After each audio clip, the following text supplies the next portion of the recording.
Thank you for clicking on the video. Welcome back to the channel. This is a review, like a real review, because we ain't recapping nothing. For American Horror Story, episodes 1 and 2. Episode 3 came on yesterday. I still got to watch it, and I'm going to watch it and get it to you hopefully by Monday, because I'm going out of town and we ain't doing none of this. We ain't doing none of this on my little vacation. It's my anniversary trip.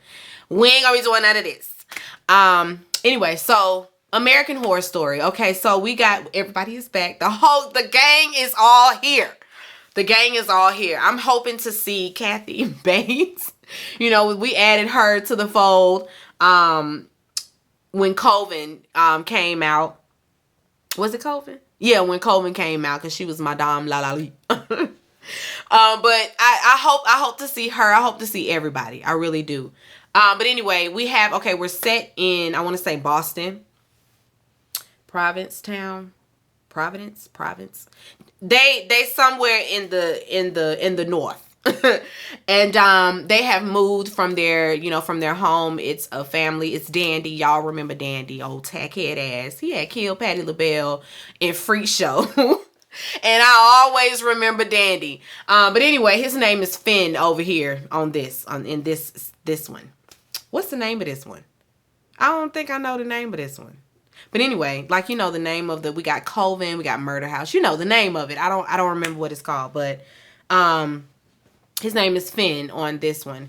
And Finn and his wife and their daughter Alma, they are driving into town.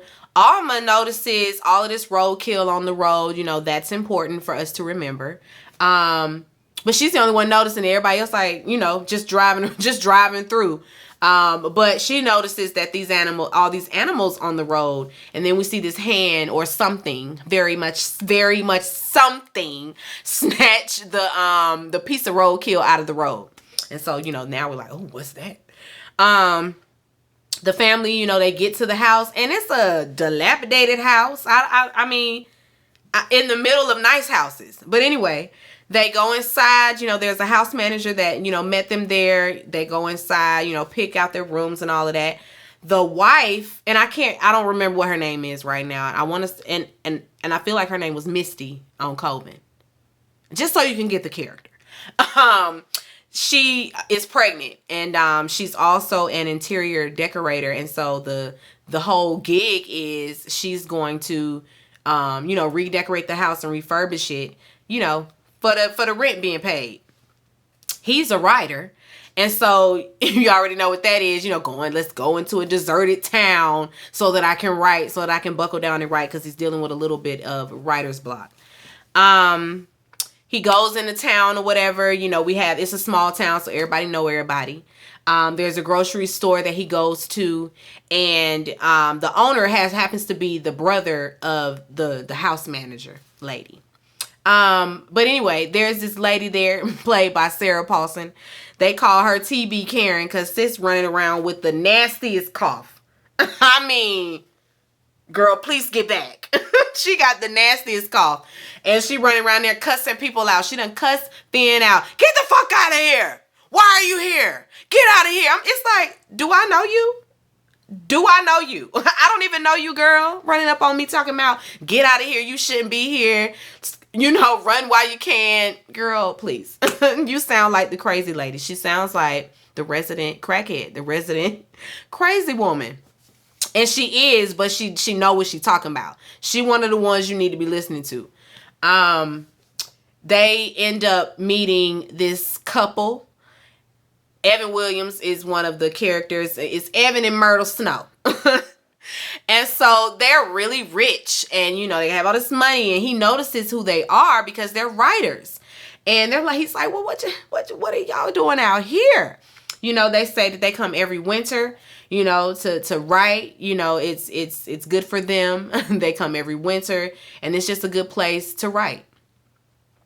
He just takes that as, oh, wow, I'm among the greats, you know. The wife, however, she and the daughter, you know, are home. The daughter also, she plays the violin. And they have a run-in with these things. They out walking through the cemetery. I mean, I don't know. They are walking, and this white thing, like he's all white, like real pale, vampire. Got on his black trench coat and all of that, and he's bald headed. With no facial hair, and nothing. And they in there, ticking like the best of them. Doing all of that, and I'm like, what is that? And then that man just started chasing them through the neighborhood. She running, her daughter running, and she pregnant and all of that. They get to the house. And so now they're on alert with these things, whatever that is, chasing them. The police come by. The police officer, the sheriff, is Adina Porter. And we love Adina. She's the sheriff in the town where it's a crazy town, folks getting killed, going missing, all of that. But the sheriff, she's one of those sheriffs that's like, I don't know what's going on. We just can't explain it. It's bizarre. Trying to explain away the foolishness, as if she doesn't know what's really going on. She's one of those sheriffs. She just gonna withhold information and kind of smooth it over and making it seem like they some tweakers and some crackheads and not some vampires. But Dandy ends up going back to go meet Evan Williams and Myrtle Snow. And they give him this pill. And he tells him that this pill, it's a magical pill. We ain't got no name for it. It is not FDA approved. And so don't nobody know about this pill but the people, on the black market. And you take the pill, it gives you all kind of creativity. All kind of creative genius flowing through you. And if you're good. If you suck, if you have no talent, then you turn into one of them vampire people. But Myrtle Snow and Evan Williams have taken the pill. That's what they do. And they have, gained notoriety, and they're famous, like really famous and really rich and all of that. And so Finn, he want a little piece of that for himself. But, he's like, I don't feel comfortable with taking stuff. I ain't really about to do that. So, he just declines. But, of course, when he gets back home and tries to write, he got writer's block, like real bad. So, he going back. He go back and get that pill. Takes it, and then he got it now. The juices is flowing. He done wrote the whole movie, a whole series. Forget the pilot. He done wrote all 10 episodes, okay? And he's working on, a reunion show. I don't know. He working on something else now. The pill worked. It really worked. And his daughter is noticing. She's noticing. She keep asking, if I take the pill, will the same thing happen to me? And they like, no, girl, you're not taking this pill. No. The mama don't even know about the pill. She thinks that, his creative juices are just flowing. She doesn't really chalk it up to he's taking something. Not until he starts to be mean and all of that. And you know how the addict is, very mean and irritable because they need their fix. And he's onto that right now. So she makes him this sandwich and he tries to eat it. It's a turkey sandwich and he spits it out like it's disgusting. So he's like, I gotta go to the market and see if I can get me something. He goes to the market and he getting his raw meat and all of that. We see TB, in the store again, TB Karen.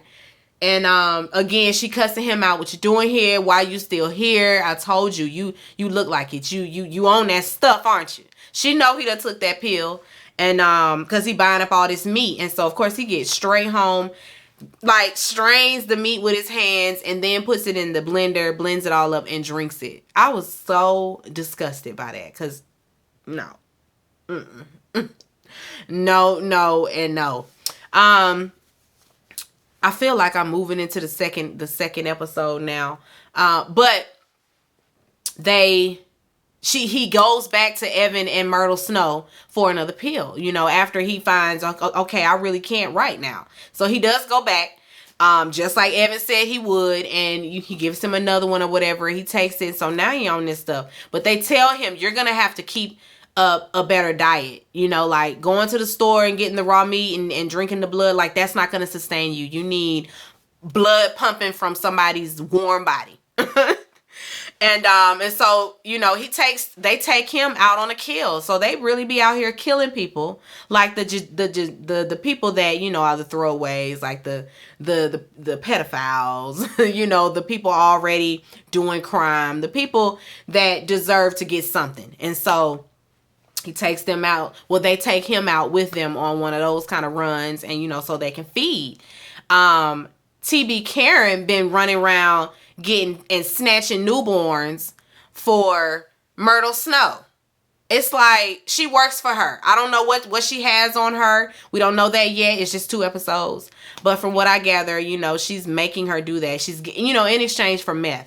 And keeping those, whatever they are, the white people, with the sharp teeth, keeping them away from her, because they don't seem to bother the people that are the talented ones, the people that are on the pill, but don't lack talent. Like anybody else is a goal, but because they ran up on Finn, and they were, crowded around him, and they start sniffing around and sniffing him, and they all like kind of back away. It's like, so once you take the pill and you good with the pill, those things don't want to hurt you.